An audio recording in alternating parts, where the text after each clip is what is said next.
All right. What's up, folks? This is week one, day number two, and it's poll day today. So I'm feeling pretty tired. So I have Dr. Pepper Zero Sugar Coconut Cream Soda. I don't like to drink energy drinks because it's a lot of caffeine. This has enough to get me going.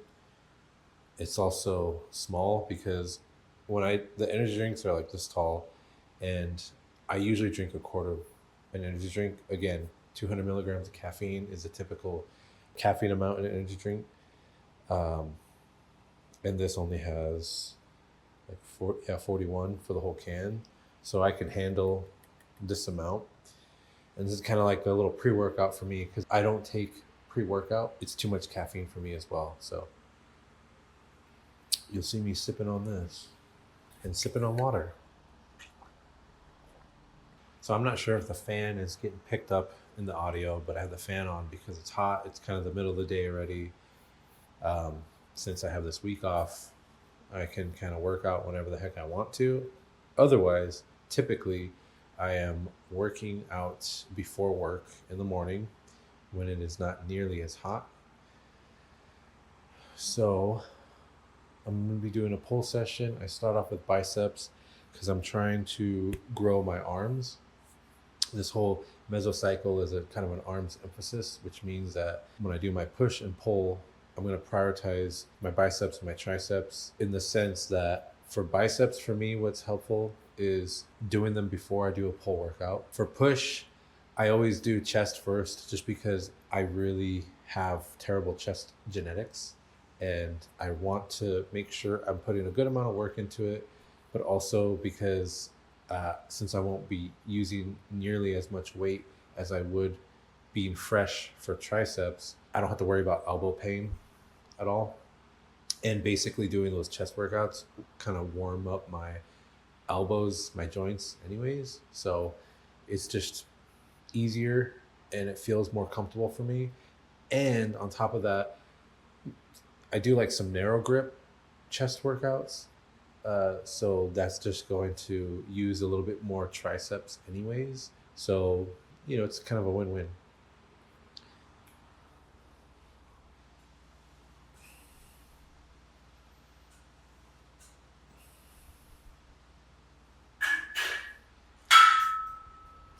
If you remember in the video yesterday, trying to take it easy going into this week after the deload. So the most important thing is just to take it easy, control the weights, control the eccentric movement, so that way I'm not jerking and then stretching into a position that's going to get me hurt. And by the way, that was only 10 pounds on each side. So 10 pounds for one arm. That warm up, my biceps already feel sore, like ions. Instant onset muscle soreness. Like, that is very strange. That was only 4 reps. And I do that because it's kind of a potentiation or getting you pumped up and ready for the actual working set. If you follow the science-based fitness community, you probably might know that potentiation is something that's very helpful to getting yourself ready for doing that working set. It just kind of shocks the nervous system. It kind of, how do you explain it? In a way, what it feels like to me when I do it is if I go at my working weight, it gives me a chance to just try it out, just get a feel for it, and just do a few reps just to make sure that the form feels good, the stretch feels good, I don't have any pain or anything like that.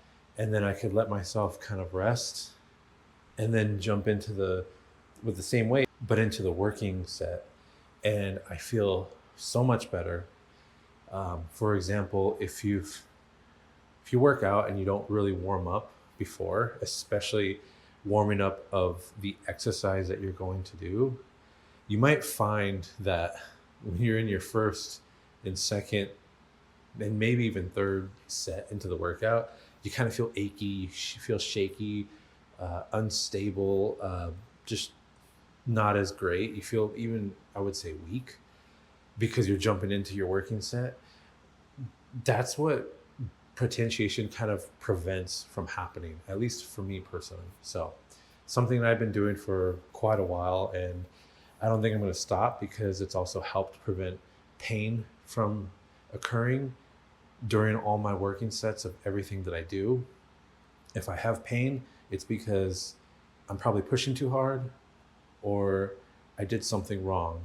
Um, and it might not even be from working out, it could be from something I did. For example, my knee, I have a lot of pain, not just from the injuries in the military, but also because the Peloton bike, I had to figure out how to ride that thing because I did the adjustments, adjust the seat, handles, and everything. I've tried different, positions and whatever. But for some reason, when I pedal on that thing, my knee hurts really bad. And it kind of screws me over for when I do legs. So I haven't been using the Peloton. And if anyone's watching who uses it, who has experienced it, but figured out a way to get around it or knows what's causing the problem, it would be helpful. Love to hear about the tips. But either way, I'm taking a long break from it until I can fully recover. Okay, first set felt pretty good. And you're probably observing that I'm coming pretty high up and then coming all the way down, stopping right here. How come I'm not doing it right here? Well, as I keep saying, science-based community, in my last video, I want to be as efficient as possible at putting muscle on, stimulating muscle growth. And science-based says the stretch position is the most important position. And because my arms are like this and the cable is pulling down, it's putting tension on my biceps when they're stretched. But it's not nearly as painful and painful not like really in a bad way, but doing this way, they're kind of different. And if I push really hard on the facing away ones, it actually hurts my joints right here. And I think it might even be hurting a little bit of the tissue. So it could be doing a little bit too much weight, most likely. Still trying to figure that out. But this allows me to still hit the biceps, get that nice stretch without the pain. And the fact that I'm coming up here, I typically don't get a lot of contraction. And so this allows me to get contraction in my bicep exercises because everything's very stretch biased. This, I'm really trying to get a lot of the squeeze up here and then riding the eccentric on the way down. And the reason why I come up so high is because you get a longer, path of, you ride out that eccentric a lot longer. That's why I do that. These are Jerry curls, coined by Dr. Mike, but the curl was made by Jared Feather, IFBB Pro. Dr. Mike calls them Jerry curls. Jared Feather just calls them his bicep curls, or just regular cable bicep curls. But these are phenomenal, and he's the one who kind of talked about all that stuff where you want to come up, you want to contract, and yeah, you're going to get a little bit of extra shoulders, but there's nothing wrong with that because you're still prioritizing your biceps in the workout, and because you're coming up here so high, you keeping your elbows close together. When you're contracting, you're able to get more contraction. But then he's talking about how you get such a longer eccentric on the way down, and it just freaking shreds. And so if you guys haven't tried it, I highly recommend you try it. You just get up in front, but instead of holding the bar down here, try and keep your elbows together when they're straight out, and then start curling.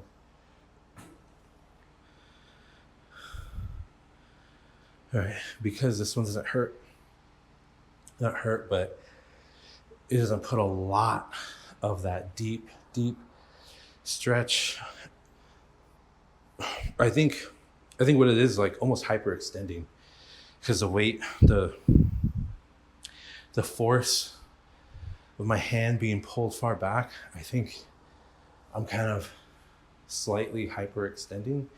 Maybe that's where the pain is coming from. But because I don't do that with these at all, I want to do one more set because it doesn't nearly shred my biceps as facing away does, but it's still a really good workout and a really good pump.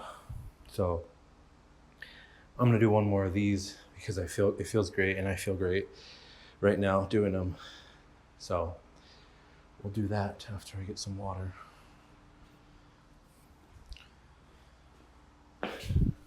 Okay, now I'm getting set up for the pull movement, the back portion of pull, what I meant to say.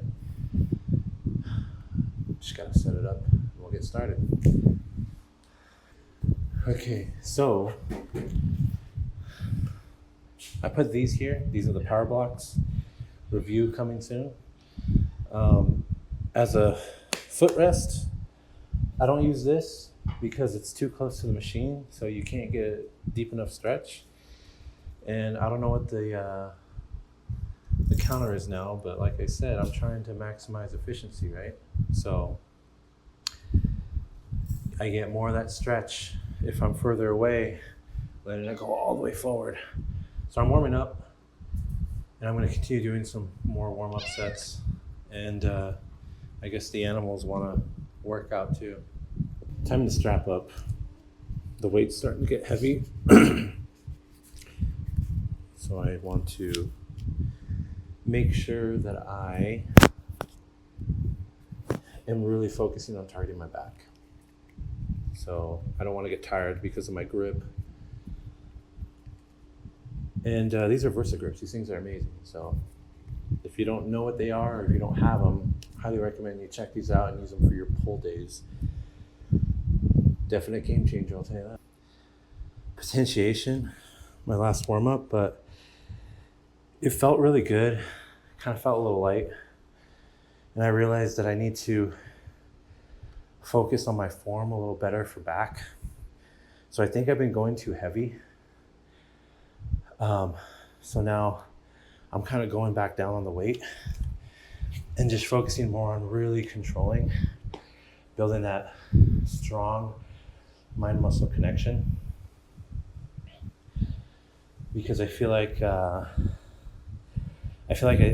been using my hands and body language a little bit too much, or body movement, whatever you want to call it, to kind of like jerk the weight back. So, and I feel like I was kind of using my biceps a little bit more on the eccentric when I was heavier, the weights, being heavier, the previous mesocycles. So I'm just going to stick with a lighter weight. It still feels really amazing. And obviously you can kind of tell that I was getting the failure very close to it, because that last rep, I couldn't touch my chest at all. And it's so hard to also gauge like what's actual failure for like a row, because is it strictly touching your chest? Is it like a couple inches away from your chest? Is it like 6 inches away from your chest? I don't know. So we'll just take it for what it is, just touching the chest, and then maybe depending how I feel later on, because again I'm trying to take it easy this week, it'll probably be maybe add more reps of like not touching my chest but still getting a good pump and stretch and everything. So yeah. So another thing too, just finished my second set and I'm going to be done with that. Move on to preacher lat prayers. Then move on to lat prayers. I don't do a lot of volume for my back because my back gets painfully sore. And I'm not sure if that's because there's something wrong with my spine, the nerves, or maybe even the tissue, the muscle tissue. But like basically all the erectors, specific areas, because like my lats will recover, my traps will recover, but my erectors, they tend to stay sore like 24/7. They just get less sore, and then I come on to, or they get less sore, and then when I get to the next pull day, they get painfully sore again the following day, and then they get less sore when I get to the next pull day again. So it's kind of like a constant soreness. And even with my deload, my back was still kind of sore. So I'm not sure if there's something injured or if it's like nerve damage to my spine, because like I said, I have like back issues from the military. I could have done it. But you'll probably might notice that I just don't do that much volume for back. So that's why.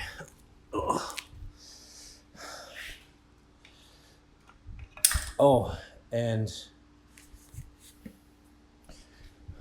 if you're wondering, I was pulling the bar higher up near my sternum. That's because I'm trying to focus more on my upper back / my erectors and rhomboids. I'm trying to thicken that part up to like bulge outward, because I feel when I look at my back, this is me personally, I feel like my back is flat and I need to kind of thicken it up. So I already do a lot of lat work, so I'm not going to change that. But where I could make a change is just bringing things up a little bit higher, so that way I can target those areas I want to target and hopefully build up that thickness. On to the next one. Okay, now we're going to do lat prayers for the next workout.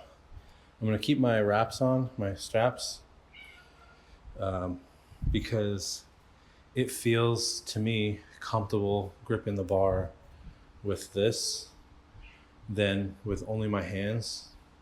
I think it's because it kind of provides a little bit more grip. So I kind of do them a little weird, but it feels really good for me.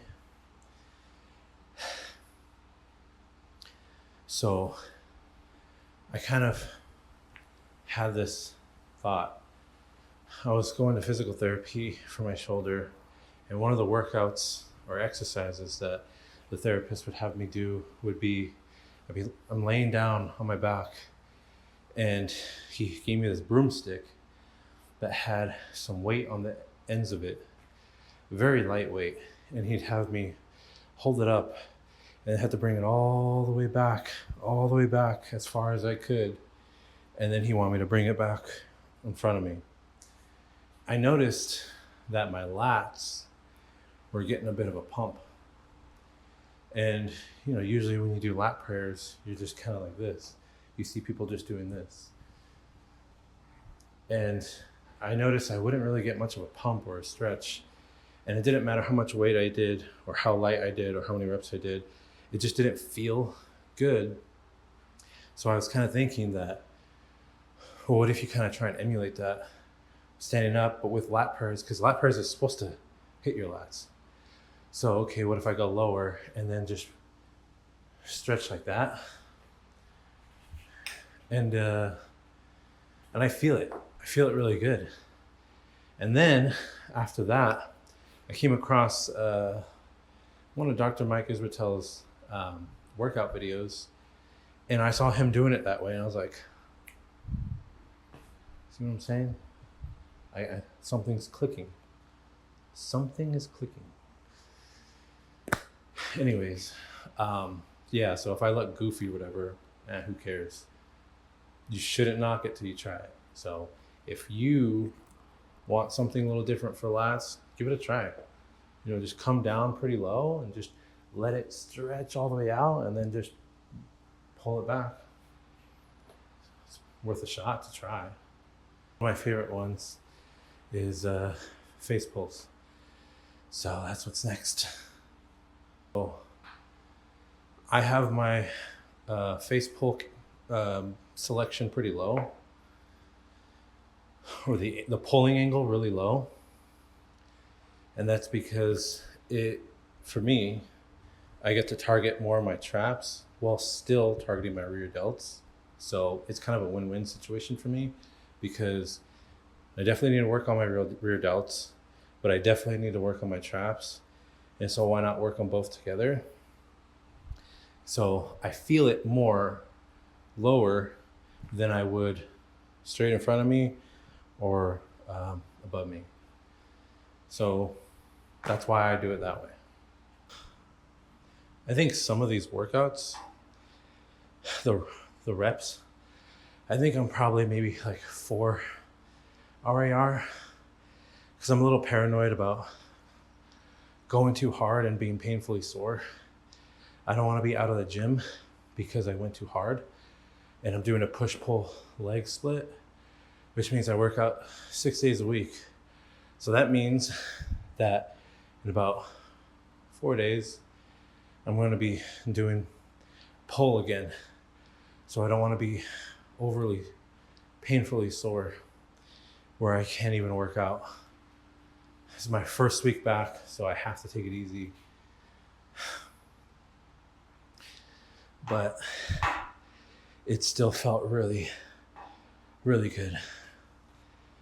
So maybe I was 4, maybe 5 reps shy of failure. Maybe I was actually 3. Just not too sure, but it feels kind of good, like it was close to it. I try not to do a lot of body movement with these. I just try and be as strict as possible.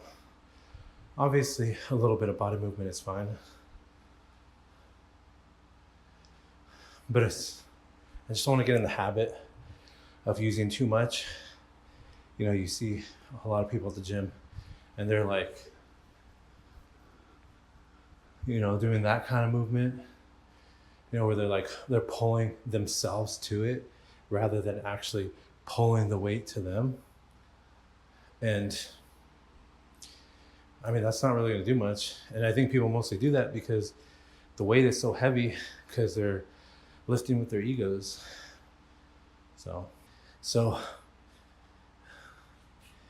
if you guys don't know what mile-rep matching is, it's basically a rest pause. And you're just trying to mimic whatever reps in reserve your plan is for the week with a rest pause. So when do you start the pause? When do you take that quick break in that set? You do it, for example, I'm doing 3 RAR. So I do it when I feel like I'm about 3 reps shy of failure again. Take that quick break, catch my breath, and then jump back into it, and then do as many reps as I need to do until I hit either the target rep number or until I hit roughly 3 RAR. Take another quick little break, and you basically take as many breaks as you need until you hit that target rep goal. So the first set I did, and usually it's based off of your first set. I did 20. So then the next 2 sets that I was doing were all mile rep matches, which means I had to do 20 for all of them. But obviously, since I'm gassed out, I'm not going to do 20 in one straight set. So I only had to take, I think, one pause on the second set, but this third and last set, I think took 2 or maybe even 3. I don't even remember now. But yeah, so that's something to try out. It's been a game changer for me. It feels really great. Boy, there's that darn word again, game changer. I keep saying it for everything, don't I? But really, it has made things, one, more interesting, more fun, and you get such a way better pump with it. So if you haven't done it before, try it out. Okay, so for the last workout of the day, I am going to do forearms. And this is the only workout I do for forearms, like all forearms. Why? Because my arms are small, and I feel like if my forearms, I haven't worked out my forearms at all. And I just started working them out just the last 6 weeks I was working out. I don't want them to get too big. I don't know what my forearm genetics are. And to me, when I look in the mirror and I flex, I feel like my forearms are pretty close to the size of my arms, my biceps and triceps. It looks weird to me. It's just a personal thing. So I just try not to take it too hard or go too crazy with forearms, just something to work them. But this is all I'm going to do, and then we're done. All right, so that's the workout for today. And I guess the timing is perfect because my dad is coming over to bring some homemade chicken biryani. It's an Indian dish. My dad used to get his ingredients from his parents in India, but COVID kind of changed all that stuff, so it's hard to get all that, not to mention that, you know, they're getting older and they kind of have to do all the shipping and packaging themselves, so it's just easier for them to go to the Indian grocery store to get the ingredients, but still really good. So I am in for a treat.